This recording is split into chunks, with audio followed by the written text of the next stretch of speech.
Welcome back to the Faith of Jesus series. Today we are on Mark chapter 15. But before we get to that, I'd like to ask you a quick question about last week. Last week, we talked about having faith and having faith in God, trusting Him with your will, surrendering to Him, saying, "Not my will, but thy will be done." That's what Jesus did in the Garden of Gethsemane. And He came and saved us. He didn't want it. He knew there was going to be pains and troubles. But He said, "Not my will, but thy will be done." And that's what we need to be doing. So I challenge you to keep doing that. Now let's turn to Mark chapter 15 and verse 15. So Jesus came and faced Pilate after the Sanhedrin. And now we're going to read verse 15. So Pilate, wanting to gratify the crowd, released Barabbas to them, and he delivered Jesus after he had scourged him to be crucified. Then the soldiers led him away into the hall called Praetorium, and they called together the whole garrison. And they clothed him with purple, and they twisted a crown of thorns, put it on his head, and began to salute him, "Hail, King of the Jews!" Then they struck him on the head with a reed and spat on him, and bowing the knee they worshipped him. And when they had mocked him, they took the purple off him, put his own clothes on him, and led him out to crucify him. You know, Jesus had faith. He went through an extremely trying experience, but he kept silent. He didn't sin. He didn't say any bad word. He kept pressing on. He had faith, and he just stood through that peacefully, through faith in God. So that's what I found about the faith of Jesus in Mark chapter 15. What do you see about the faith of Jesus?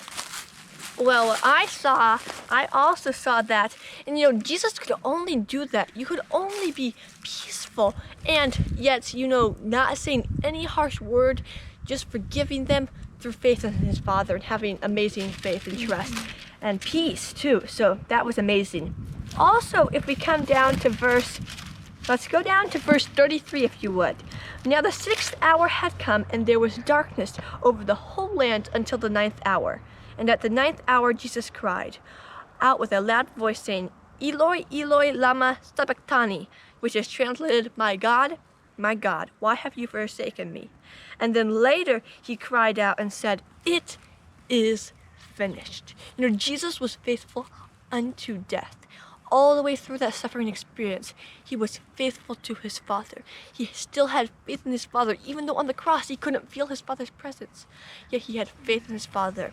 And if we go down to Revelation chapter 2, verse 10, it says, "Do not fear any of those things which are about to suffer. Indeed, the devil is about to throw some of you into prison, that you may be tested, and you will have tribulations 10 days. Be faithful unto death, and I will give you the crown of life." And that's Jesus speaking. The words are in red. Be faithful unto death, and Jesus will give us the crown of life. And I know that's what we all strive for. That's what we all want. And Jesus was a great example of being faithful unto death. Yes, He was faithful unto death. And, He was faithful throughout His life, from His birth to His death. And, we all should be faithful from when we were born to when we die or when we see Jesus at the second coming. This is something that we need to be doing. We need to be having faith, but we need to be being faithful to Him as well. Being faithful to our Father in heaven, and being faithful to whenever He calls us, if He wants us to die or whatever, to trust our will to Him and being faithful to Him and what we're doing.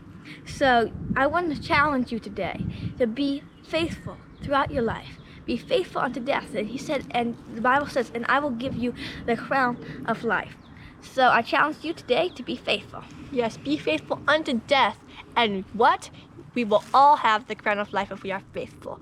So that will take faith, but if we're faithful, we will have the crown of life. So subscribe, turn on your notifications, and don't forget to read the last chapter of Mark, which is Mark 16. Would you like to be encouraged? For amazing stories on prayer, true life miracles, and much more, please visit www.timetogetready.org.